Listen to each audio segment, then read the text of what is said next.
Hello friends, welcome back on my YouTube channel. आज हम start करने जा रहे हैं quickly revision for modern India. Modern India का आपने काफ़ी बार पढ़ा होगा। मॉडर्न इंडिया है क्या, मॉडर्न इंडिया को हम क्यों पढ़ना चाहते हैं, ठीक है। और मॉडर्न इंडिया के अंदर ऐसी क्या ख़ास बात है जो कि इससे ज़्यादा क्वेश्चन बनते हैं एग्ज़ाम के लिए। तो क्विकली रिवीजन में आपको ये बताने वाला हूँ कि फास्ट चलेगा बिल्कुल ये। और मॉडर्न इंडिया के अंदर 1947 तक हम पता पता चलता है कि, बट हम यहाँ तक 1961 तक देखते हैं कि पोर्चुगीज़ जो हैं, जो पोर्चुगीज़ हैं वो लास्ट में 1961 में इंडिया से चले गए थे, ठीक है। और जो हमारा टाइम पर स्टार्ट होता है 1707 से, जबकि औरंगजेब की मृत्यु हो जाती है, ठीक है। औरंगजेब की मृत्यु के बाद में बिल्कुल एक क्या होता है कि एक मुग़ल शासन के अंदर एक बहुत एक रिलेवेंट नहीं रहता, कोई भी पोटेंशियल कोई पावर में नहीं होता। तो इसलिए फिर वहाँ से स्टार्ट होता है 1707 से मॉडर्न इंडिया का स्टार्ट हम करते हैं। ओके, आधुनिक भारतीय इतिहास अब स्टार्ट हम करने जा रहे हैं, ठीक है। आधुनिक भारतीय इतिहास के बारे में, मतलब कि मॉडर्न इंडिया, काफ़ी सारे क्वेश्चन इसके अंदर आस्किंग होते हैं। कोई से भी गवर्नमेंट एग्जाम आप ले लीजिए, आप कोई सा भी गवर्नमेंट एग्जाम ले लेंगे, चाहे सीडीएस हो, चाहे पीसीएस का एग्जाम, चाहे यूपीएससी एग्जाम हो, वो मॉडर्न इंडिया से ऑलमोस्ट अगर 10 क्वेश्चन पूछे गए हैं आपसे, तो उसमें से कम हिस्ट्री के मॉडर्न इंडिया के अंदर क्वेश्चन 10 पूछे गए, उसमें कम से कम 6 से लेकर 7 क्वेश्चन जो हैं वो इसी के अंदर पूछे आते हैं। मतलब कि हिस्ट्री के अंदर 6-7 क्वेश्चन इसके अंदर आते हैं। बाकी कोई एशियन से आता है, कोई मीडियावल से आता है, ठीक है। ठीक है, हम ज़्यादा बात करते हुए नहीं आगे बढ़ते हैं अपने। अराइवल ऑफ यूरोपियन इंडिया, पहली बात तो ये आपको समझने की कोशिश करनी चाहिए, भारत में यूरोपियों का आगमन। अच्छा, यूरोपीय हम बोलते किसे हैं? पहली बात तो जिसने हिस्ट्री तक पढ़ी है, मैं जैसे क्लास में अपने पढ़ाता हूँ, क्लास में अपना टीच करता हूँ, तो सबसे पहले मेरा क्वेश्चन ये रहता है कि किस किस को पता है, किस किसने अब तक हिस्ट्री पढ़ी है, किस किसने हिस्ट्री अभी रीड आउट करी है, वो अपने हाथ खड़े करे। तो कुछ भी स्टूडेंट कहते हैं हमने 12th में पढ़ी थी, कोई स्टूडेंट कहते हैं हमने ग्रेजुएशन में पढ़ी है, कोई कहता है कि मैंने एमए पढ़ी है। बट यहाँ से मैं आपको सबको एक ही लेवल में लेकर चलने वाला हूँ। Arrival of European in India. तो यूरोपियन जो है, यूरोपियन मतलब कि मैं आपको क्लियर बताता हूँ, PDB डाफ, ये अपने याद कर लेना, PDB डाफ। तो ये बहुत इंपॉर्टेंट रहने वाला है। ये बिल्कुल अलग ही कॉन्सेप्ट है, मतलब कि पोर्चुगीज़, ठीक है, याद करना, पोर्चुगीज़, डच, ब्रिटेन, डेनिश, ठीक है, और ये है एफ है, ठीक है, और फ्रेंच। सबसे पहले आया था, सबसे लास्ट में गए थे, ठीक है। सबसे लास्ट में 1961 में इंडिया से चले गए थे। बाकी ये सारे, ये ब्रिटेन जो है 1947 में, ठीक है। बाकी सब इसमें आने वाले टाइम में मैं पढ़ाता रहूँगा आपके बारे में, ठीक, आपको इसमें आपको बताते रहेंगे। क्लियर? डिले होता है तो कोई थोड़ा सा आप भी रुक जाना, इसके लिए माफ़ी चाहते हैं। Expansion of the British empire in India. तो ये क्या है कि एक्सपेंशन, एक्सपेंशन डेट मीन्स क्या, जैसे मैं आपको बता दूं, जैसे इंडिया का मैप ले लेता हूँ फास्ट में, सॉरी फॉर डिले। ये मैप मैंने ऐसे बना रहा हूँ फास्ट। तो ये इंडिया के अंदर जब आए थे तो इसका एक्सपेंशन होना था। जैसे साउथ में विजयनगर एम्पायर में भी इन्होंने एक्सपेंस करा, फिर गोवा में, फिर यहाँ पर बंगाल में, फिर यहाँ इंडिया में, मतलब पूरे इंडिया के अंदर एक्सपेंशन करने की नीति इनकी किसकी थी? ये ब्रिटिश की थी, ठीक है। ये भी एक चीज़ है। अच्छा, रिवोल्यूशन भी हुआ था 1857 में, रिवोल्यूशन वाला ये प्रिंट एक्ट लेके आए थे, प्रिंट्स, ठीक है। और इसमें रिविलियन, मतलब रिविलियन हुआ था, जैसे कि किसानों का रिविलियन हुआ था, इसमें साहूकार भी थे, सब, मतलब काफ़ी सारी चीज़ें इसके अंदर आपको बताने वाली। तो आज जो हम कॉन्सेप्ट क्लियर करने वाले हैं वो करेंगे arrival of European in India का, मतलब क्या, ठीक है ना। आज ये चैप्टर आपके लिए खत्म हो जाएगा, नेक्स्ट चैप्टर चलेगा आपको ब्रिटिश वाला, और क्योंकि रीजन होने वाला है इसमें, various policy of the British period. इसमें काफ़ी सारी पॉलिसीज आई थी, जैसे कि यूपीएससी सिविल सेवा की आई थी, पीसीएस की सिविल सेवा की आई थी, आईसीएस एग्जाम कंडक्ट कर रहे थे। तो ये सारे ब्रिटिश पीरियड के अंदर पॉलिसीज वगैरह काफ़ी सारी पॉलिसी है, वो देख लेना। गवर्नर ऑफ ब्रिटिश इरा, भाई गवर्नर है, गवर्नर जनरल ऑफ बंगाल है, मतलब कि ये भारतीय गवर्नर जनरल है, तो सारे गवर्नर जनरल सब इसमें पढ़ाए जाएंगे आपको। इंडियन नेशनल मूवमेंट तो आपको पता ही है कि ये 88 में ले लेते हैं हम, अगर 88 मान लेते हैं तो ठीक है यहाँ से भी। और हम चलते हैं 1947 तक, यहाँ तक जितने भी नेशनल मूवमेंट हुए हैं सब कुछ इसके अंदर आने वाला, चाहे गांधी जी की बात ले लें, चाहे नरम दल हो, गरम दल हो, मॉडरेट हो, चाहे कॉमन हो। मिसलेनियस का 1964 तक चलेगा, देख लेते हैं, देख लेंगे बाद में हम कि मिसलेनियस में क्या क्या चलने वाला। ओके, आगे चलते हैं अपनी बात को लेकर हम। तो स्टार्ट करते हैं हम यहाँ से। मेन पॉइंट क्या है, देखो मेरी आवाज़ अगर आपको स्लो लग रही है, पहली बात, ठीक है, मेरी क्लास में पढ़ाने का तरीका अलग है और यहाँ पढ़ाने का तरीका बिल्कुल अलग है। क्लास में मैं अपने नोट्स मेरे अलग होते हैं, ये मेरे नोट्स है, ये अलग नोट्स है, ठीक है। ओके, तो तो ये क्लास में पढ़ाने का तरीका क्या है कि वहाँ पर मेरी आवाज़ सही रहती है। आपको अगर लग रही है कि मेरी आवाज़ कम है, तो मतलब स्पीड कम है, तो आप स्पीड तेज़ कर सकते हैं। ओके, यूरोपीय कंपनियों का भारत में आगमन, ये बहुत इंपॉर्टेंट है। अच्छा, यूरोपीय कंपनियों का भारत में आगमन मतलब कि पोर्चुगीज़, इसमें एक मैप बना बताऊंगा मैं आगे। एक मैप है, मैप में आपको सब बता दूंगा पोर्चुगीज़ कहाँ पर है। जो पहली बार कोई भी इसमें पढ़ रहा है, ठीक, कोई भी स्टूडेंट है पहली बार इसके अंदर टीचर लर्निंग कर रहा है, तो मैं आपको बता दूंगा बारे में इसके बाद में। ये पुर्तगाली जो है कि 1498 में आए थे पहली बात, क्वेश्चन बन सकता है। डच 1605 में, अंग्रेज 1608 में, डेनिश 1620 में, फ्रांसीसी 1668 में आए थे, ठीक है। इन्होंने स्थापना की थी अपनी अपनी कंपनी की, पोर्चुगीज़ ने करी थी। एस्टो द India Portuguese company. Clear. Question आ सकता है पुर्तगाली कब आए थे इंडिया में, 1498 में आए थे, बट इन्होंने कंपनी की स्थापना करी 1498 में ही कर ली थी। डच ने कंपनी की स्थापना थोड़ी बाद में करी थी, इसके बाद में अंग्रेजों ने कर ली थी, ठीक है। अंग्रेजों ने ब्रिटिश ईस्ट इंडिया कंपनी करी थी 1600 में। अच्छा, आप ये कह रहे होंगे ये अंग्रेज तो आए थे बाद में और ये करा कैसे इस तरह से। मैं बताता हूँ क्या हुआ कि कंपनी का जो कंपनी बोर्ड ऑफ डायरेक्टर थे, कंपनी बोर्ड ऑफ डायरेक्टर थे, कंपनी ने ब्रिटिश ईस्ट इंडिया तो कंपनी बन चुकी थी, मगर अंग्रेजों का जो उसमें जो रानी थी उस टाइम, तो रानी ने क्या काम करा था कि उन्होंने लीज पर दी थी कुछ टाइम के लिए कि मोनोपोली आप कर सकते हैं, वहाँ जाकर बना सकते हैं। तो ये वो ठीक है। अब देख लेना डेनिस, मैं आपको इसमें क्लियर बता दूंगा। अगर डेनिस डेनिस की जो है ये ब्रिगेडियर ओस्ट ईस्ट इंडिया कंपनी, मतलब Indus company, Dutch east India company बोलते हैं, 1602 में इन्होंने यहाँ पर वर्क किया था। Sorry sorry. तो यहाँ यहाँ पर इन्होंने अपनी इसे इस्टेब्लिशमेंट की थी, डेनिस ईस्ट इंडिया कंपनी के लिए।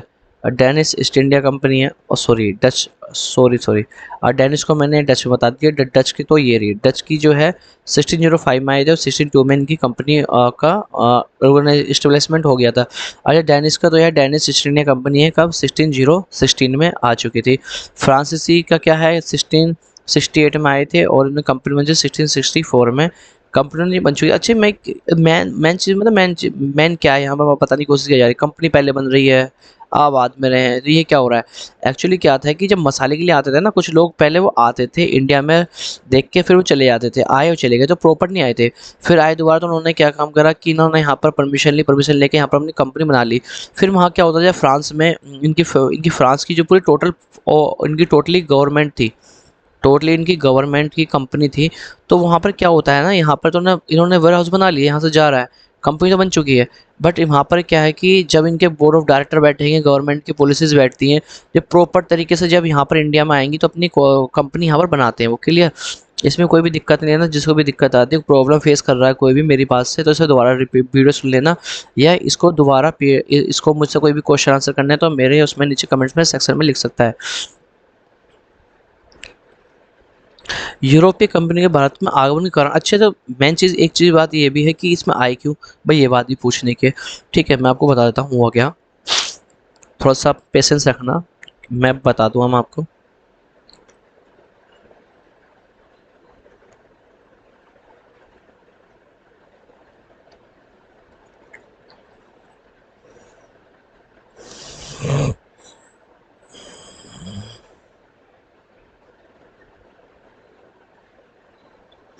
थोड़ा पेशेंस रखना चाहिए बस, प्लीज़ थोड़ा सा पेशेंस। अच्छा, ये इंडिया है अपना, ये अपना, ये है सऊदी अरब, ये है टर्की, यहाँ पर है टर्की, ठीक है। और यहाँ पर है कुस्तुनतुनिया इधर की तरफ, ठीक है। कुस्तुनतुनिया मतलब कि यूरोप का पार्ट, सारा यूरोप है ये कुस्तुनतुनिया। तो मसाले जब यहाँ से इंडिया से जा रहे हैं, तो इंडिया से जाते थे क्या, मतलब कि उसके रूट के अकॉर्डिंगली जाते थे मसाले। ये मसाले का व्यापार जो था इस तरह से, यहाँ से मसाले जाते थे कैसे, रूट से, ये जाते थे सी रूट से भी और लैंड से भी जाते थे। बट यहाँ पर क्या हुआ कि 1453 में ओस्मानी सल्तनत के अंदर थे फातेह, फातेह ने यहाँ पर कुस्तुनतुनिया पर अपना कब्जा कर लिया। कब्जा करने के 1553 में कब्जा कर लिया था यहाँ पर। तो यहाँ पर क्या हुआ, सारे दरवाजे बदलिए लॉक कर दिए थे, बंद कर दिए थे। तो फिर क्या हुआ कि जो भी इसमें जो यूरोप के लोग थे, उन्होंने रास्ता अपना खोजते हुए यहाँ से आए थे, कैप ऑफ गुड तक आए थे। कैप ऑफ गुड से लेकर फिर वो अपने इंडिया के अंदर आए थे। तो यहाँ पर इतना बड़ा ये इसने वे सी रूट से आते थे, ठीक है। मेन चीज़ सी रूट से यहाँ पर आना था उनका। अच्छा, तो मेन चीज़ हुआ क्या, क्यों आए थे, मेन जो है इनका, यहाँ पर पड़ती थी सर्दी ज़्यादा, और यहाँ मिलते थे मसाले इंडिया के अंदर। तो मसाले लेते थे, सपोज करो 100 रुपये के इन्होंने मसाले लिए हैं, तो 60 गुना रेट पर ही बेचते थे वहाँ जाकर। 60 गुना मतलब कि ये बेचते थे 6000 रुपये के। और देखो कितना डिफरेंस है। 6,000 रुपये मसाले बेच रहे हैं, आगे तो वहाँ पर सोचते हो भाई, और ये मसाले क्यों होते हैं काम के, मीट वगैरह जो है ज़्यादा खाया जाता था, मीट मीट वगैरह ज़्यादा खाया जाता है कहाँ पर, यूरोप में। तो इनको प्रिजर्व करने के लिए ये मसाले का ज़्यादातर यूज करते थे, ठीक है। यूरोप में पूर्ण जागरण हुआ था। पूर्ण जागरण का मतलब रिसेशन, मतलब रिसेशन के अंदर काफ़ी सारी चीज़ें मतलब कि एक ओरिजिनेट होती हैं कहीं भी किसी जगह पर अगर होती है, तो जैसे ह्यूमनिज्म की होगी, साइंटिफिक इन्वेंशन होगा और रिलीजियस रिफॉर्म होगा। जहाँ भी अगर मैं बात करता हूँ पूर्ण जागरण, तो पूर्ण जागरण का मतलब तीनों चीज़ समझना है, साइंटिफिक इन्वेंशन भी होने वाला है, रिलीजियस रिफॉर्म भी होने वाला है, ह्यूमनिज्म होने वाला है। तो ये वहाँ पर होने वाला है। अच्छा, तो स्पाइसी ट्रेड ब्लॉक कर दिया गया था अरबिंग अरबिंग कंट्रोल के थ्रू, ये ब्लॉक कर दिया था, तो इसलिए यहाँ पर ही आ चुके थे। मेन मकसद जो है बस यहीं पर ही है। जो मैन जिसने समझ लिया वो यहाँ पर कर सकता है कि हाँ जी, क्यों इंडिया के अंदर पोर्चुगीज़ ब्रिटिश वगैरह क्यों आए थे। मेन चीज़ है मसालों के लिए आए थे। मसाले क्यों ज़रूरी होते हैं, वो होते हैं कि मांस वगैरह जो मीट होती है उसको प्रिजर्व करने के लिए काफ़ी टाइम के लिए उन्हें हम रख सकते हैं। तो वहाँ से क्या हुआ, क्वस्टनतीनों पे उस 1453 में उस्मानी सल्तनत ने क्वस्टनतीनों पे हमला कर दिया था, जो कि आज जो है वो कहाँ पर है, आज जो है वो तुर्की के पास में है, वो कुस्तुनतुनिया, ठीक है। और यूरोप से अलग हो चुका है पार्ट, तो इसलिए वहाँ पर वो उन्होंने ब्लॉकेज कर दी थी। यहाँ तक समझ में आ चुका है, तो फिर मैं आगे बढ़ता हूँ। ओके, फिर होता क्या है कि नवीन समुद्रों की खोज होती है, मतलब discover of new sea routes. अब भाई होता है क्या, वो तो आप सबको पता ही है कि जब हमारी वहाँ से ब्लॉकेज कर दिया, लैंड सी का रूट बिल्कुल ब्लॉक कर दिया यहाँ का, तो भाई तो फिर क्या होगा कि सी रूट की खोज होगी। सी रूट की खोज होगी तो फिर कुछ ना कुछ निकलेगा, मतलब कि कुछ ना कुछ ओरिजिनेट होगा। तो ओरिजिनेट होता है क्या है, ब्राज़ील ब्राज़ील पुर्तगाल का एक व्यक्ति था कैब्रल, जिसने ब्राज़ील की खोज की थी, क्लियर। स्पेन का एक व्यक्ति था कोलंबस, जिसने अमेरिका की खोज की थी 1492 में, क्लियर यहाँ से। वास्को डी गामा ने भारत की खोज की थी 1498 में, क्लियर। ऑस्ट्रेलिया ब्रिटेन का एक व्यक्ति था कुक, किसी खोज की थी ऑस्ट्रेलिया की। हॉलैंड मतलब हॉलैंड का एक आदमी जिसे नीदरलैंड बोलते हैं आज के टाइम में, हॉलैंड के एक व्यक्ति था तस्मान, इस व्यक्ति का नाम है तस्मान, जिसे न्यूजीलैंड में तस्मानिया की खोज की थी। बहुत इंपॉर्टेंट है यहाँ पर, बिल्कुल इंपॉर्टेंट मार्क्स लगा लीजिए, जो इसको भी लगाना हो इंपॉर्टेंट मार्क्स लगा लीजिए यहाँ पर कि ये खोज किसने की थी और इसकी डिस्कवरी क्यों हुई थी, ठीक है। मेन चीज़, मेन मोटिव, क्लियर। आगे चलते हैं हम, पेन चेंज कर लेते हैं अपना, ले लेते हैं हम red. Okay, sorry for delay. हाँ, फ्रांसीसी सबसे पहले होता क्या है इंडिया में, पोर्चुगीज़ जब आते हैं तो 1498 में आते हैं, 1961 में वो चले जाते हैं, जैसे मैंने आपको पहले बता चुका हूँ, ठीक है। और वो अपनी जो फर्स्ट अपने वो लगाते हैं अपना कंपनी वगैरह, केंद्र जो बनाते हैं केरल के अंदर बनाते हैं, केरल कोचीन के अंदर 1503 में प्रथम केंद्र। यहाँ से बिल्कुल समझ जाना चाहिए। सेकंड आता है डच, मैं आपको दोबारा बता देता हूँ, PDB डाफ, ये हमेशा याद रख लो, कई मान दिखाओगे। पोर्चुगीज़, डच, मैं बता रहा हूँ, पोर्चुगीज़ ये रहा, ठीक है, डच ये है, ब्रिटेन ये है, ठीक है, और डेनिस, ठीक है, डेनिस ये है नीचे, और फ्रेंच और फ्रांस ये है, क्लियर। यहाँ से आपको बिल्कुल समझ जाना, बिल्कुल समझ जाओ यहाँ से कि मैं क्या बताने वाला आपको, क्लियर। यहाँ तो सबको समझ में आ गया, ठीक है, इसे रफ कर देते हैं।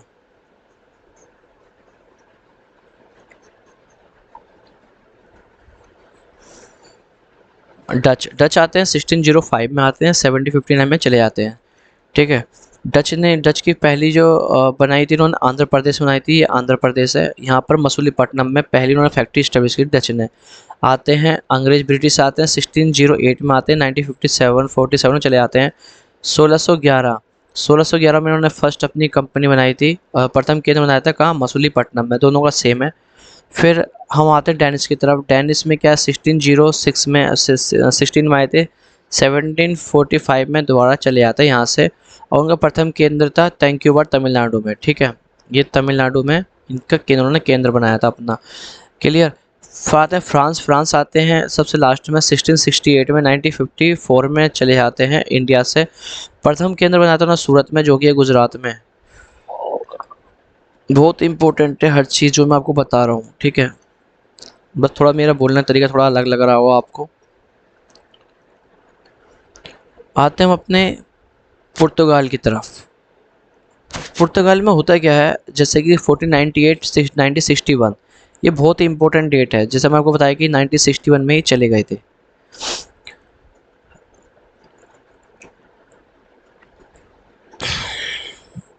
पोर्चुगीज कहाँ पर है? यूरोप में। ये है लिस्बन। पोर्चुगीज जस्ट यहाँ कोने पर है। उनका आने का प्रथम क्या है कि इस तरह से वो आते हैं यहाँ पर, और ये यहाँ पर होते हुए यहाँ पर रास्ता भटक जाते हैं, या बिल्कुल ही ये कैप ऑफ गुड है। कैप ऑफ गुड का मतलब होता है, कैप ऑफ गुड का मतलब होता है, तो इसका आशय किरण। आशय किरण का मतलब कि यहाँ से नाशय किरण नजर आती है कि हाँ हम पहुँच चुके हैं, तो यहाँ पर ये पहुँचते हुए यहाँ पहुँच सकते हैं कलकत्ता। कलकत्ता पहुँच जाते हैं, फिर यहाँ पर कुछ दिन आराम करते हैं, फिर यहाँ से ये दोबारा अपने वेसल से बैठकर अपने दोबारा स्पेन में आते हैं। तो यहाँ पर होता क्या है, यहाँ पर जैसे 100 रुपये का यहाँ पर सामान लेते हैं, और वहाँ पर जाके 60 टाइम मल्टीप्लाई करने के बाद में 6,000 रुपये का वहाँ पर सामान बेच के आते हैं। सपोज इंडियन रुपीज़ में हम बता रहे हैं, वहाँ पर इतने रुपये का बेच के आते हैं। तो इन्हें सबको लालच आया था मन में कि भाई ये कैसे हो रहा है, ये जा रहा है तो हम भी जाएंगे। तो पोर्चुगल में फिर क्या क्या इन्होंने क्या हुआ, मैं इसके पीछे कौन आया, जब पोर्चुगल मैंने आपको बता दिया है कि पोर्चुगल आए थे, फिर डच आएंगे, फिर पीडीबी डाफ, ठीक है। मैं आपको बार बार बता रहा हूँ, पीडीबी डाफ याद कर लेना। ये इनके पीछे पीछे आएंगे, क्यों? क्योंकि ना मसालों में काफ़ी सारा फ़ायदा हो रहा था, मोनोपोली भी करने की कोशिश करेंगे। तो पोर्चुगीज़ में सबसे पहले आए थे और सबसे लास्ट में गए थे। तो यूरोप में चल रहा था क्या? यूरोप में चल रहा था पूर्ण जागरण। पूर्ण जागरण का मैंने आपको बता दिया, तीनों चीज़ें होती हैं, चाहे आपको ऐसे भी लिख लो चाहे कहीं भी लिख लो, ठीक है। एक तो ह्यूमनिज्म होगा, और एक रिलीजन्स का होगा, और एक साइंटिफिक का होगा। तो साइंटिफिक नेचर के हम आ जाते हैं। साइंटिफिक नेचर मैंने आपको बता दिया। तो इसमें क्या था, पोर्चुगीज प्रिंसेस जो हेनरी द नेविगेटर है, हेनरी उनका नाम है। नेविगेटर उनका नाम इसलिए रख दिया था क्योंकि उन्होंने समुद्री खोज के लिए काफ़ी सारा उन्होंने फंडिंग की थी समुद्री खोज के लिए, तो इसलिए उनका नेविगेटर नाम रख दिया था। नेविगेटर उनको उपाधि दे दी गई थी नेविगेटर की। प्रथम प्रयास में ये क्या हुआ था कि सफल नहीं हुए थे। इन्होंने जब फंडिंग करी 1487 में, तो इनकी फंडिंग सारी बेकार चली गई थी। जिसमें सबसे पहले अगर क्वेश्चन आ सकता है तो ये लिखना, बार्थोमुलियो डियाज, ठीक है। ये जो मैन आज पहले व्यक्ति हैं जो कि फेल हो गए थे, कहाँ तक गए थे? कैप ऑफ गुड तक गए थे। Cape of good of hope मतलब कि आशा किरण थी, वहाँ तक गए थे। फिर थोड़ा इन्हें कुछ इनका मतलब कि द्वितीय जो था 87 में गए थे, फिर ये 98 में 1498 में सेकंड प्रयास करा था किसने? वास्को डी गामा ने। वास्को डी गामा कहाँ पहुँच गया था भाई? वास्को डी गामा दक्षिण अफ्रीका के, मैं आपको दोबारा बताता हूँ,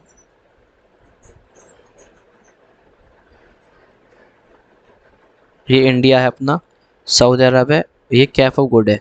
यहाँ से आते हुए कैफ ऑफ गुड से आते हुए इंडिया पहुँच चुके थे। तो ये कैफ ऑफ गुड है जिसे हम बोलते हैं दक्षिण अफ्रीका में। तो कालीकट पहुँचा था, ठीक है। जब कालीकट यहाँ पहुँच हुए थे, तो कालीकट में ऐसा तो है कि कोई ना कोई इनका हेल्प करेगा। तो हेल्प करने वाला कौन था? गुजराती आदमी था, अहमद इब्न मजीदी, ठीक है। अहमद इब्न मजीदी जो है, इन्होंने बहुत हेल्प करी थी। किसकी करी थी? वास्को डी गामा की। तो हेल्प करते हुए कहाँ लेकर गए थे? ये पहुँच चुके थे कलकत्ता, कालीकट पहुँच चुके थे इनकी हेल्प से। तो वहाँ पर एक वहाँ पर था जोमोरिन। जोमोरिन ने इनका बहुत बड़े से इस्तेमाल करा था इनका कलिकट में। ठीक, कलिकट शासक जोमोरिन का स्वागत करा था, ठीक है। ये जोमोरिन है। और अरेबिक ट्रेड से कॉन्फ्लिक्ट हो गया था, इनका विरोध हो गया था, क्योंकि जब ये यहाँ पर आ चुके हैं तो और अरब से चल रहा है सीधा, हमारा सी रूट भी चल रहा है, और वैसे भी हम बाई फुट की तरह जो बाई लैंड चलता है उसके अकॉर्डिंगली इनका वो चल रहा था, वहाँ पर ट्रेड चल रहा था। तो वहाँ पर इनका कॉन्फ्लिक्ट हो चुका था। पुर्तगाली शासन का भारत में विस्तार, ठीक है। भारत में विस्तार किस तरह से होता है, मैंने चीज़ भी देखने की है। तो इसमें क्या था, कंपनी आई थी 1498 में आई थी, state of the India company. प्रथम केंद्र उन्होंने कोचीन में खोला था, बता दिया मैंने आपको। सेकंड केंद्र उन्होंने कुन्नूर केरल में 1505 में। प्रथम गवर्नर आए थे फ्रांसिसो डी अल्मीडा, ये प्रथम गवर्नर है। और मालाबार तट पर आए थे। अच्छा, इसमें भी आपको वो हो सकती है, मैं आपको बता दूँ, प्रॉब्लम हो सकती है आपको इसमें। जैसे ये इंडिया है तो ये से बोलते हैं हम कोरमंडल तट, ठीक है। और इसे बोलते हैं मालाबार तट, ठीक है। ये मालाबार तट है। तो मालाबार तट के पास में केरल, तो यहाँ पर इन्होंने अपना बना लिया था, क्या फैक्ट्री वगैरह अपनी स्टैब्लिश कर दी। फर्स्ट कोई पूछ सकता है कि पुर्तगाल के पहले गवर्नर का नाम क्या था? Francisco de Almeida. ये बिल्कुल अपने इसमें याद रखना। पोर्चुगल के जो शासक थे जब ये आए थे, तो पोर्चुगल में जो शासक थे उस टाइम रूल कर रहे थे कौन? Manual first. याद रख लेना, वरना याद करने की जरूरत भी नहीं है। उस टाइम प्रिंस कौन थे? Henry the navigator. Clear? Question आ सकता है डॉन हेनरी कौन है? Don Henry is the Don Henry was the princes of the Portugal that time to the coming come the Francisco de Almeida in India। Bharat में उस time कौन कौन rule कर रहा था? दिल्ली सल्तनत, मतलब कि मैं आपको बता दूं, थोड़ा मैप बना लेते हैं, थोड़ा क्लियर हो जाएगा, जल्दी से बना देता हूँ।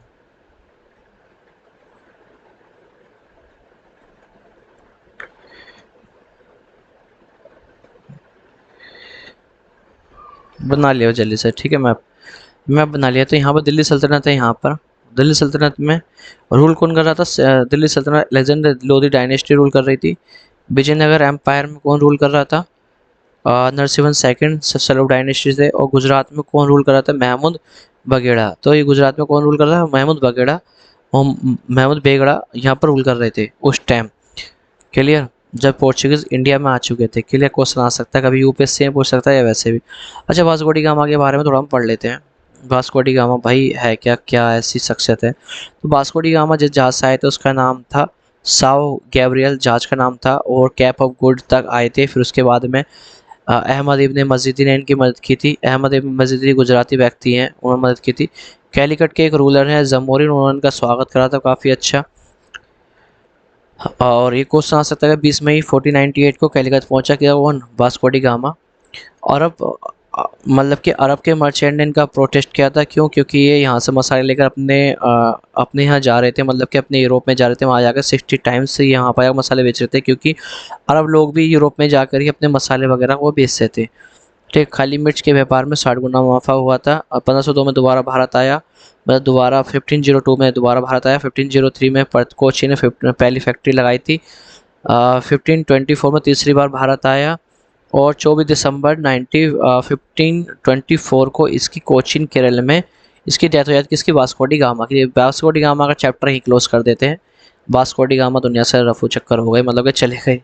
Sorry for delay for this anything. तो प्रमुख पुर्तगाली गवर्नर कौन कौन आए हुए थे? ठीक है, सबसे पहले समझनी है। फ्रांसिस्को डी अल्मीडा तो पहले पता ही है, फर्स्ट गवर्नर है। हो गया। पहली बार जब आए थे इन्होंने नीले जल की शांति नीति की पॉलिसी, ब्लू वाटर पॉलिसीज़ के बारे में इन्होंने बताया था। मतलब कि ये हमेशा ये लैंड से कभी भी इन्होंने व्यापार नहीं करा। ये वाई सी रूट से इन्होंने हमेशा व्यापार करा था। फ्रांसिस्को अल्मीडा ने नीले जल शांति नीति की पॉलिसी नहीं लेकर आए थे। क्वेश्चन आ सकता है कभी भी। मतलब कि ब्लू वाटर पॉलिसी कौन लेके आया? Francisco de Almeida. इसमें ज़्यादा कुछ हमें कुछ अल्फोंसो डी अबूबकर, थोड़ा सा यही है कि सेकंड गवर्नर थे। अच्छा, इनके रियल पावर इन्हें इसलिए बोला जाता है क्योंकि इन्होंने गोवा को कैप्चर करा था और मलक्का को कैप्चर करा था, हॉर्मुज कैप्चर करा था। देख रहे ना कैप्चर कब कब करा था उन्होंने? 1515 में करा था, 1511 में करा था, 1510 में करा था। और गोवा में यूसुफ शाह का एक शासक वो चल रहा था, तो उनसे फाइट करी थी इन्होंने। किसने? पुर्तगालियों ने फाइट करके उन्हें हरा दिया था। यूसुफ शाह को हराने के बाद में गोवा को अपने कब्जे में ले लेता। तो कोचीन को इन्होंने केंद्र बनाया था। और ये वही व्यक्ति हैं जिन्होंने मतलब कि इंडिया के अंदर इंडियन वुमेन के साथ में शादी करने के लिए प्रस्ताव रखा था। ठीक है। नीनो दी कुल्हा ये भी एक ऐसे गवर्नर हैं जिसने जिसने कि गोवा के अंदर अपनी इन्होंने कैपिटल बनाई थी। 1530 में कैपिटल बनाई थी इन्होंने। और ये ज़्यादा याद करने की ज़रूरत नहीं है, ये भी याद करने की ज़रूरत नहीं। और बस ये है कि बहादुर शाह जफ़र की मृत्यु हो जाती है फिर इनके बाद में। ओके, बहादुर शाह वाले बहादुर शाह जफ़र नहीं है ये। 1530 का हमारे पास टाइम चल रहा है। ओके,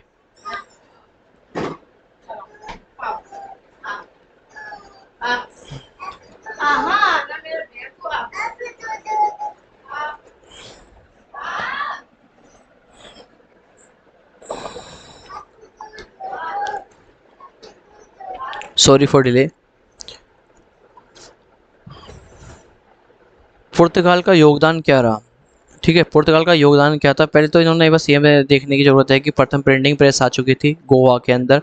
फसल कौन-कौन से? तम्बाकू, लाल मिर्च, पपीता, आलू, मक्का, टमाटर, कहवा, अमरूद, अनन्नास, अल्फोंसी, आम। अल्फोंसो आम चलते हैं, ये क्वेश्चन आ सकता है कि करंट अफेयर में कभी क्वेश्चन रह सकता है अल्फोंसो आम का।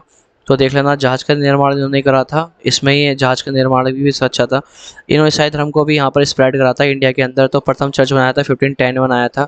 सेंट थॉमस चर्च है केरल के अंदर, वो बनाया था। और इनका आर्किटेक्चर को बोलते हैं, इनमें गोथिक आर्किटेक्चर को गोथिक आर्किटेक्चर कौन लेके आया था? पुर्तगाली लेके आए थे।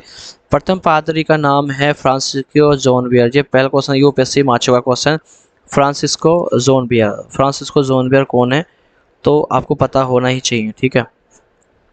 फर्स्ट पादरी हैं। पुर्तगाल के पतन के कारण, पोर्चुगीज के पतन के कारण क्या है? देखो, ऐसा है कि रिलीजन इंटॉलरेंस तो है ही, आप देख सकते हैं यूरोपियन कंट्रीज भी आ चुकी थी। तो एक इसमें ना मेन चीज़ आती है, कार्टेज, the armada, the convoy, the piracy policy. ये क्या होता था कि जब ये इंडिया के अंदर ये सी रूट कर रहे हैं, तो एक कार्टरेज करते थे। कार्टेज मतलब एक फरमान जारी करते, फरमान तो नहीं कह सकते, एक ऐसी स्टैम्प थी कि जो इसे ले लेगा, इसकी सुरक्षा करने की जिम्मेदारी पोर्चुगीज़ की थी। तो काफ़ी सारे लोगों ने इसका विरोध भी करा था, तो इस वजह से वहाँ भी फेल हो चुकी थी ये पॉलिसी। अच्छा, स्वतंत्र प्राप्ति के समय इसका गोवा मतलब कि कौन था? मतलब इंडिपेंडेंस में कौन था? बोस शाह था। इसका गवर्नर कौन था? बोस शाह था। अंतिम गवर्नर कौन था 1961 में जब यहाँ से गए थे? तो मैनुअल एंटोनियो था। मैनुअल एंटोनियो बहुत इंपॉर्टेंट है, मैनुअल एंटोनियो है। कौन? 1958 1986 तक वो रहे थे। ऑपरेशन विजय इंडिया के अंदर चलाया गया था, जिसकी वजह से पुर्तगाली को यहाँ से इंडिया से बाहर भेज दिया गया था, जिसमें गोवा, दमन दीप और भारत में विलय कर लिया गया था इन तीनों को, ठीक है, उन्हें हराने के बाद में। Vice kingdom, uniform civil code, ये सब आप देख लेना, ये कुछ है नहीं इंपॉर्टेंट इतना।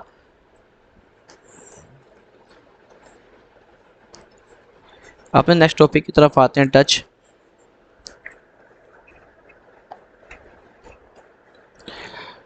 डच का इंडिया में डच जो आए थे इंडिया में,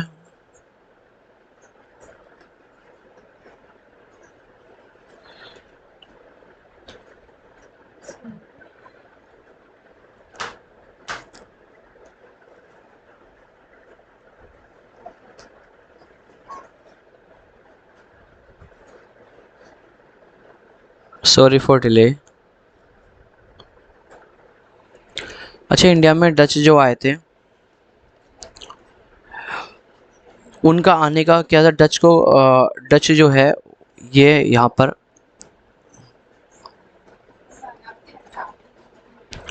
Netherlands, sorry for delay, Netherland आज हम के टाइम पे हम बोलते हैं, इससे पहले हॉलैंड भी बोला जाता था, हॉलैंड इसे बोला जाता है, बट इसे डच।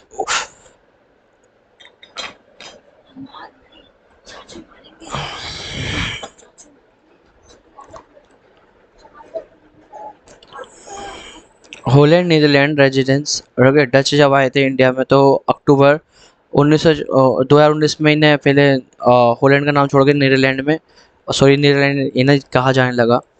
फिर 1996 में आप देख लेना कि कॉर्नलिस डी हॉल भारत आने वाला प्रथम डच नागरिक था। ये पहला डच नागरिक कौन है? 1596 में आए थे। 1602 में 1602 में डच ईस्ट इंडिया कंपनी की स्थापना हुई थी। डच ईस्ट इंडिया कंपनी की स्थापना कब हुई थी? 1602 में। अब मैं बिल्कुल फास्ट चलने वाला, बिल्कुल जॉइंट वेंचर था इनका। पूर्व मुख्यालय इनका इंडोनेशिया में रहा था, किसका? डच का। और भारत में आगमन था इनका 1605 में। प्रथम सेंटर बना था इनका मसूलीपट्टनम में, जो कि हमारा आंध्र प्रदेश में। क्लियर? फास्ट चलते हैं अब हम। इनका मेन जो मोटिव था, मेन था इनका भारत में वस्त्र व्यापार का केंद्र बनाना था। भारत को वस्त्र व्यापार का केंद्र बनाना था। इनका बेदरा का युद्ध हुआ था, कर्नाटक का युद्ध जिसे बोलते हैं। कर्नाटक का युद्ध किस किस के बीच में हुआ था? ब्रिटिश और डच के बीच में हुआ था, जिसमें कि डच हार चुके थे। रॉबर्ट क्लाइव इसके इंचार्ज थे, रॉबर्ट क्लाइव का नेतृत्व कर रहे थे। डचों को पता लगा कि ठीक है, जहाँ से हम आए थे वहीं चले जाते हैं, तो ये कहाँ से आया? तो डच तो भाई नीदरलैंड से आए थे, हॉलैंड से, बट यहाँ पर इनका मलेशिया में इनका हेडक्वार्टर, इंडोनेशिया में, तो यहीं पर दोबारा जाके साउथ ईस्ट इंडिया में जाके सब बस गए थे, ठीक है। ज़्यादा इसके बारे में पढ़ने की जरूरत नहीं है हमें। डच के श्रीलंका, इंडोनेशिया, मलक्का आदि प्रभुत्व स्थापित किया था। इस तरह से श्रीलंका औद्योगिक वेतन भोगी सैलरी थे, इतना सोने के सिक्के वगैरह इनको दिए जाते थे इनकी सैलरी के रूप में। कौन देता सोने के सिक्के? डच लोग देते थे। अब आते हैं मतलब इम्पोर्टेंट, सबसे इम्पोर्टेंट में ये फास्ट चलेगा। अंग्रेज ब्रिटिश 1608 में 1947 तक चला था इनका। अच्छा ये जो है ये भी मेन पॉइंट है, मेन तो सभी हैं। ये जो इनका आने का क्रम है वो यही है कि यहाँ से ब्रिटिश से चले थे, कैप ऑफ होते हुए दोबारा दोबारा फिर ये इंडिया में कब्जा करा था, ऑस्ट्रेलिया में भी थे और फिर यहाँ पर जापान वगैरह में भी इन्होंने रोल आउट करा था। अंग्रेज अंग्रेज जब अंग्रेज जब आए थे तो 1608 1947 तक क्या होता है इंडिया में रहते थे। इन्होंने क्या कहा था, इंग्लैंड कंपनी थी और 1599 में जॉन मिलफोर्ड भारत आए और स्थापना इन्होंने की थी 1600 में। ब्रिटेन और इंडिया, तो ब्रिटेन में उस टाइम रूल कौन कर रहा था? क्वीन एलिजाबेथ इसमें रूल कर रही थी। और इंडिया के अंदर रूल कौन कर रहा था? वो कर रहा था अकबर। अकबर जो मतलब मुगल एम्पायर के सबसे पोटेंशियल और पावर स्ट्रॉन्ग आदि माने जाते हैं। तो यहाँ पर स्टेबलिशमेंट होती है, ईस्ट इंडिया कंपनी का आगमन हो जाता है, ईस्ट इंडिया कंपनी आ जाती है। ईस्ट इंडिया कंपनी के अंदर अब बता देता हूँ आपको, तो इसमें निजी शेयर थे, प्राइवेट कंपनी थी, लीड करने था 24 बोर्ड ऑफ डायरेक्टर थे इसके अंदर। प्रथम गवर्नर जो थे इसके थॉमस स्मिथ थे। उन्होंने क्या काम करा था कि जो वहाँ की महारानी थी एलिजाबेथ, उन्होंने सन 1600 में उन्होंने 15 साल के लिए इकोनॉमी मतलब कि मोनोपोली ले ली थी। मोनोपोली क्या होती है कि सिर्फ हम ही वहाँ पर रूल करेंगे, वहीं से हमारा जो भी हम करना चाहेंगे, वहाँ से ट्रेड करना चाहेंगे सिर्फ हम ही करेंगे और कोई कंपनी ब्रिटेन से कोई ट्रेड नहीं करेगी। कहाँ पर? इंडिया से। तो फिर आते हैं राजा जेम्स फर्स्ट आते हैं, वो क्या करते हैं 1609 में एक फरमान जारी करते हैं कि इन्हें एकाधिकार दिए जाए अनिश्चित काल के लिए। किसे? East India company. तो ईस्ट इंडिया कंपनी ने फिर अपनी मनमानी की, काफ़ी सारा सोना, कितने इंडिया सोने चिड़िया था, बाद में क्या हुआ ब्रिटेन वगैरह सब ले गए थे, वो सभी सभी सही बात है। वो ट्रेड इन इंडिया, बात करते हैं ट्रेड इन इंडिया। सूरत में देखें, सूरत में 1613 में एक फैक्ट्री खुलती है, बम्बई में 1668 में खुलती है, कासिम बाज़ार में खुलती है, कोलकाता में फोर्ट विलियम की स्थापना होती है।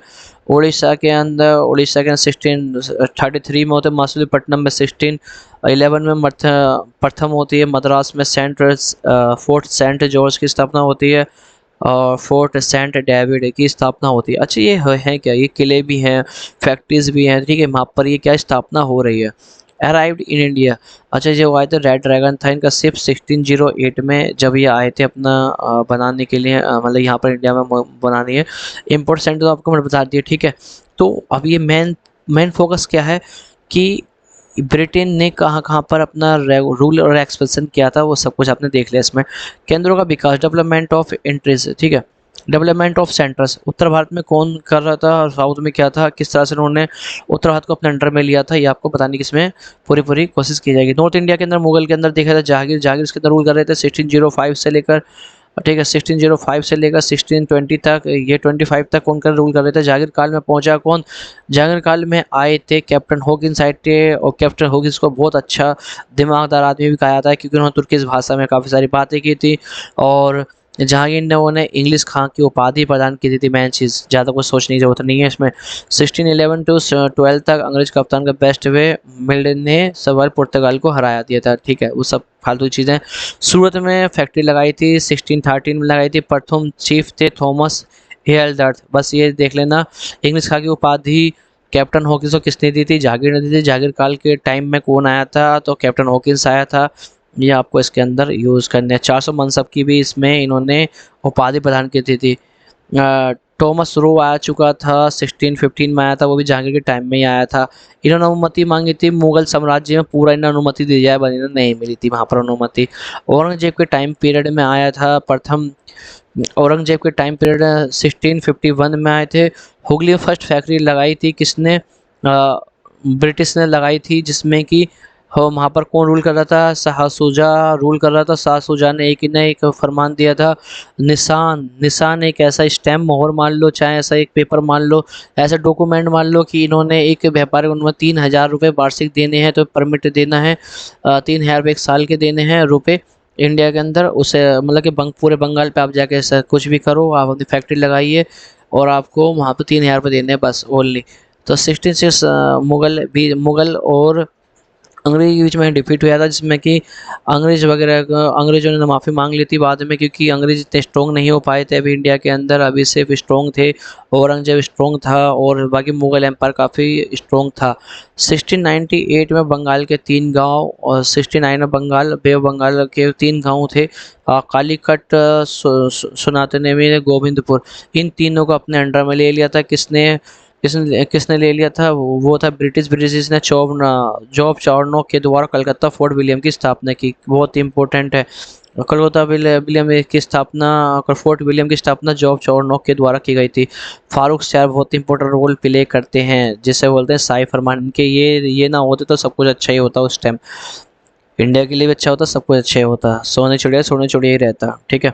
फारूक शायर ने ऐसे क्या गलती कर दी थी? फारूक शायर के पास में आते हैं कौन? जॉन सरमन मिशन आते हैं। ये डॉक्टर भी थे, डॉक्टर अलग थे, डॉक्टर हैमिल्टन थे। जॉन सरमन मिशन एक व्यक्ति हैं, ये भी थे। तो इसमें कि फारूक शायर को बहुत बड़ी बीमारी हो जाती है, जिसको सही करते हैं डॉक्टर हैमिल्टन, और खुश होकर फारूक शायर कहते हैं बताओ क्या चाहिए आपको? तो वो क्या देते हैं, हम भैया शाही फरमान दो। शाही फरमान क्या होता है? वो शाही फरमान बोला जाता है, नहीं कि मिलता उन्हें। उन्हें क्या बोलता है कि हम पूरे बंगाल पे काम करेंगे तो हम आपको 3,000 रुपये देंगे। सूरत पे हम काम करेंगे पूरे 10,000 रुपये हम आपको 1 साल के देंगे। और पूरे बम्बई में हमारे द्वारा सिक्के ढाले जाते हैं, उसमें पूरा मुगल साम्राज्य इसको आगे मानेगा जो हम सिक्के में चलाने वाले हैं।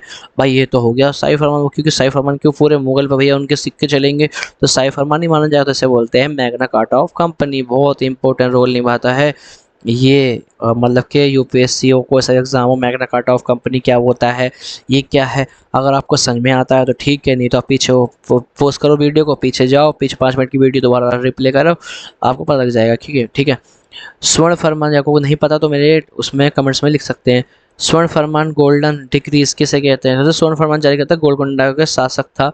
गोलकुंडा का शासक था, उसने 500 पैगोड़ा में 1634 में उन्होंने फरमान जारी कर दिया था, स्वर्ण फरमान जारी कर दिया था। क्लियर। दक्षिण भारत में हो क्या रहा था भाई, देखते हैं। दक्षिण भारत में 1633 में फ्रांसिस डे ने चंद्रगिरी के राजा से मद्रास ले लिया। भाई मद्रास भी छीन लिया किसने? फ्रांसिस डे ने छीन लिया मद्रास। फोर्ट सेंट जॉर्ज की स्थापना एक दक्षिण व्यापार केंद्र बनाया। ठीक है। 1661 में क्या होता है? ब्रिटेन के राजकुमार, भाई सुना होगा आपने बहुत बार यार, ब्रिटेन के राजकुमार, marriage of the Britain princess Charlie first, the Portuguese princess Charlie Braganza. Britain का राजकुमार था और राजकुमारी थी कैथरीन बर्गिंजा। कहाँ की थी? पुर्तगालों की। पुर्तगालियों के पास पड़ा था फालतू में मुंबई दे दिया उन्होंने शादी में, गिफ्ट शादी समारोह में, ये ले लो तुम। ब्रिटेन कह रहे हैं कि हम क्या, ब्रिटेन कहने लगा हम क्या करेंगे? तो ब्रिटेन से गए भाई ऐसा है कि 10 पाउंड किराया था उसका। ब्रिटेन मतलब कि कौन देता है? वो कहता है ईस्ट इंडिया कंपनी देती है हमें, मतलब इतना किराया में देती है। ठीक है, ईस्ट इंडिया कंपनी ने, ठीक है। तो 1668 की बात है ये। तो ईस्ट इंडिया कंपनी के तो क्या हुआ 1668 में? शादी समारोह मिल गया फ्री फंड में इन्हें। ब्रिटेन को क्या मिल गया? मुंबई। ठीक है, मुंबई मिल गया इन्हें। तो गेरोल्ड ओगियर द्वारा मुंबई की स्थापना की गई। ठीक है, बहुत इंपॉर्टेंट है। गेरोल्ड ओगियर के द्वारा किसकी स्थापना की गई थी? मुंबई के 1668 में। 1687 में सूरत से मुंबई को केंद्र बना लिया गया था, किसे? ब्रिटेन के द्वारा। हमेशा याद रखना। क्लियर। आते हैं हम अपने पॉइंट पे, डेनिस पे। अब ये डेनिस, अब डेनिस क्या? डेनिस को बोलते हैं डेनमार्क। डेनमार्क बोलते हैं। आगे चलते हैं, बहुत फास्ट है इसका तो। डेनिस डेनिस की डेनमार्क की कंपनी है। 1616 में आई, डेनिस ईस्ट इंडिया कंपनी नाम था। 1620 प्रथम केंद्र लगाया त्रवणकोर तमिलनाडु में लगाया। 1676 में द्वितीय फैक्ट्री लगाई श्री रामपुर बंगाल में लगाई इन्होंने फैक्ट्री। इसका मैच द फॉलोइंग में आ सकता है। डेनिस की कौन कौन सी कंपनी है, कब कब आई पहली फैक्ट्री, सेकंड फैक्ट्री? 1845 में अंग्रेजों को सभी फैक्ट्री बेचकर चले गए थे। कौन? डेनिस भाई। क्लियर। डेनिस। आते हैं फ्रांस, सबसे लास्ट के। फ्रांस का तो ऐसे मार दी भाई रख के। ठीक है, फ्रांस की ऐसे मारी थी किसने रख के? Sorry for about this word. France की करी थी ब्रिटेन ने। अब वो ये फ्रांस की कंपनी थी, सबसे अंत में आई थी। तो कंपनी 1664 में है। कंपनी जैसे इंडेक्स से ओरिएंटेशन है ये पूर्णतः सरकारी कंपनी थी, फ्रेंच ईस्ट इंडिया कंपनी। राजा लुई 14 भी थे, वित्त मंत्री कोलवार्ड थे, वो याद रख सकते हो। जब इंडिया के अंदर फ्रांस के अंदर कंपनी आई थी 1664 में, उस टाइम राजा कौन थे? राजा लुई 14 थे, वित्त मंत्री कोलवार्ड थे। पूरी कंपनी सरकार के ओन में थी। क्लियर? मुख्य कारण क्या थे?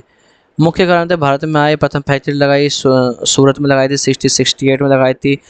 और किसके नेतृत्व में लगाई थी? फ्रैंको कैरो के नेतृत्व। सेकंड फैक्ट्री मछलीपट्टनम में थी। अच्छा, ये तो आपको समझ में बिल्कुल कम आ रहा होगा, ठीक है, क्योंकि ये ज़्यादा कुछ आने का नहीं है कहीं से कहीं तक भी, ठीक है। क्लियर? हम समझते हैं।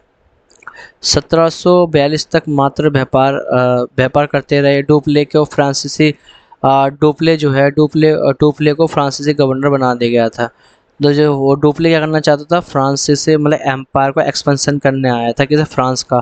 फ्रांस का ये बड़ा दिमाग लग रहा था अपना, ये कि मैं ये कर लूँ वो कर लूँ। क्यों? क्योंकि उन्होंने सारे राजाओं को अपने हथियार लिया था। अभी इनने क्या काम करा कि चलो भाई एक काम करते हैं कि इंडिया के अंदर तो हम आ गए, इंडिया के अंदर घुस जाओ। इंडिया के अंदर रजवाड़े हैं काफ़ी सारे, इन रजवाड़ों को ना सुरक्षा प्रदान करते हैं, सब्सिडायरी अलायंस देते हैं। सुरक्षा देंगे क्या? हम इनके पास जा रहे हैं, इन्हें पहले ढरगा इसका भय दिखाते हैं कि यहाँ से लोग आपको मारने के लिए आ रहे हैं, फिर हम इसकी रक्षा करेंगे। कौन? वो कौन कर रहा था? डुप्ले बहुत ही दिमागदार, ये फ्रांसीसी गवर्नर था, ठीक है। ओके, तो इसमें 3 वार होते हैं, 3 कार्नेटिक वार्स होते हैं, देख लो आप। और 3 कार्नेटिक वार कौन कौन से थे? बहुत इंपॉर्टेंट है। कार्नेटिक वार्स में क्या होता है? अगर भारत देश में यूरोप में होती है तो उसकी हवा इंडिया में चलती थी उस टाइम। जैसे प्रथम गण, जैसे आज के टाइम में हम बात कर लेते हैं, अगर अमेरिका को छींक आती है तो हिंदुस्तान पूरी दुनिया पे भी उसकी छींक का असर होता है। पूरी पूरी इकोनॉमी तबाह बर्बाद हो जाती है अगर अमेरिका में कुछ ऐसी सिचुएशन होती है तो, ठीक है। ये इकोनॉमी डाउन हो जाती है, हर देश की इकोनॉमी डाउन हो जाती है। युद्ध वह प्रथम कार्नेटिक वार हुआ था 1746 में, 1748 तक वो चला था। ऑस्ट्रेलिया के उत्तराधिकारी के, ऑस्ट्रेलिया कहाँ पर? यूरोप में है, यूरोप में बीच में है यूरोप के। ऑस्ट्रेलिया के उत्तराधिकारी का युग हुआ था, तो इसमें जो परिणाम निकले थे, ऑक्सा ला सैपेल की संधि हुई थी। बहुत इंपॉर्टेंट, याद कर लेना। विशेष क्या है इसमें? आर्डिया की लड़ाई, सेंट थॉमस की लड़ाई हुई थी 1746 में हुई थी। कैप्टन ब्रैडेज फ्रांस में वर्क थे और अनवरुद्दीन कर्नाटक में थे। इन दोनों में लड़ाई होती है और इसके साथ कर्नाटक का साथ देते हैं ब्रिटेन। फ्रांस की लड़ाई हो जाती है। यहाँ भी देख लो तो ये विशेषता इसमें ये निकल के आती है। द्वितीय कर्नाटक युद्ध होता है हमारा, टाइम पीरियड ये है। मैच द फॉलोइंग आ सकता है: प्रथम कर्नाटक युद्ध, सेकंड कर्नाटक। और होता है क्यों है, कौन कौन से में संधि, कहाँ क्या परिणाम निकले? पांडुचेरी की संधि होती है, हैदराबाद कर्नाटक के उत्तराधिकारियों के बीच में युद्ध होता है कि हैदराबाद कर्नाटक का उत्तराधिकारी कौन बनेगा। तो डुप्ले की वापसी होती है, तो उसमें देखिए हैदराबाद में लड़ाई कौन कर रहा था? नासिर जंग और मुजफ्फर जंग के बीच में हो रही थी। कर्नाटक में मनमुरुद्दीन के बीच में और चंदा साहब के बीच में। अंग्रेज साथ दे रहे थे नासिर जंग का, अनुरुद्दीन का अंग्रेज साथ दे रहे थे, फ्रांस का मुजफ्फर जंग और चंदा साहब का साथ दे रहे थे। इनके बीच में ऐसी लड़ाई होती है, ठीक है। फाइट चल रही है खतरनाक बढ़िया वाली। ओके, तृतीय कर्नाटक युद्ध का टाइम पीरियड अपने देख रहे 1758 है, 1763 तक चला था, जिससे कि हम 7 ईयर वॉर भी बोलते हैं। 7 ईयर वॉर कब से कब तक चला था, बहुत इंपॉर्टेंट है, देख लेना। पेरिस की संधि हुई थी, सही हुआ था। वान डिवास का युद्ध हुआ था 12 जनवरी 1760 में हुआ था, याद रखना, बहुत इंपॉर्टेंट है। आरकुट अंग्रेज के बीच में हुआ था, फ्रांस के बीच में हुआ था। कौन सा? वान डिवास का युद्ध, बहुत इंपॉर्टेंट है, ठीक है। सेकेंड इकाई हम पढ़ेंगे अगले नेक्स्ट चैप्टर में। तो हमारा जो कहने का मतलब है आपसे वो यही है कि मॉडर्न इंडिया के अंदर हमने अभी तक पहला पार्ट अपने क्लियर कर लिया है। पहला पार्ट अपने मॉडर्न इंडिया के क्लियर कर लिया है। अच्छा, मेरी आवाज़ आपको तेज़ लगी हो चाहे हल्की लगी हो, आप देख लेना। मैं अभी थोड़ा सा पॉलिश कर रहा हूँ अपनी नॉलेज पे, क्योंकि मैं क्लास में पढ़ाता हूँ तो वहाँ पर मेरा कुछ अलग ही रोल होता है, और मैं ऑनलाइन पढ़ाता हूँ तो यहाँ मेरा कुछ अलग ही रोल होता है। तो प्लीज़ माइंड मत करना कि चीज़ को, जिसको आता है तो ठीक है, और नहीं आता है तो मुझे कमेंट सेक्शन में क्वेश्चन पूछ सकता है। बैकग्राउंड में जो भी साउंड आए तो थोड़ा सा उसे इग्नोर करना प्लीज़, और शेयर करो मेरे चैनल को, लाइक करो प्लीज़, और फॉलो कर दो। Thank you for everyone.